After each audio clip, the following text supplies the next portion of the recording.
আলাইকুম রহমতুল্লাহ বারাকাতুহু। March for Gaza এই শিরোনামে আগামীকাল শনিবার 12 এপ্রিল সোহরাওয়ার্দী উদ্যান অভিমুখে বাংলাদেশের আপামর জনগণের পক্ষ থেকে নিপীড়িত নির্যাতিত গাজাবাসীর সমর্থনে যে মার্চ অনুষ্ঠিত হচ্ছে, আমরা সকলের প্রতি উদাত্ত আহ্বান জানাবো।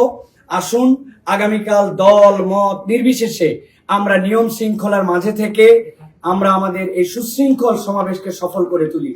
আমরা বিভিন্ন পয়েন্ট থেকে মার্চ করে আমরা গাজাবাসীর সমর্থনে সোহরাওয়ার্দী উদ্যানে আসব। সেখানে বাইতুল মোকাররমের খতিব আল্লামা আব্দুল মালেক সাহেবের দোয়া মোনাজাত এবং তার ঘোষণাপত্র পাঠের মাধ্যম দিয়ে আমাদের এই কর্মসূচি ইনশাআল্লাহ সমাপ্ত হবে। সকলে যে যার অবস্থান থেকে চূড়ান্ত শৃঙ্খলাকে রেখে আমরা নেমে আসি। আবহাওয়ার বৈপরীত্য আমরা অনেকাংশে দেখতে পাচ্ছি, কিন্তু গাজাবাসীর সমর্থনে এই আবহাওয়া, এই প্রতিকূলতা, এই বৃষ্টি কোনো কিছু ইনশাল্লাহ আমাদের বাধা হয়ে উঠবে না। দেশবাসী এরকম ভাবে একটি ইস্যুতে সকলে এর আগে কবে সম্মিলিত হয়েছিলেন আমাদের ঠিক জানা নাই। আমরা সকলের প্রতি উদাত্ত আহ্বান জানাবো, আমরা শৃঙ্খলাবদ্ধ ভাবে এই মার্চ ফর গাজাকে সফল করার জন্য সকলে এগিয়ে আসি ইনশাআল্লাহ।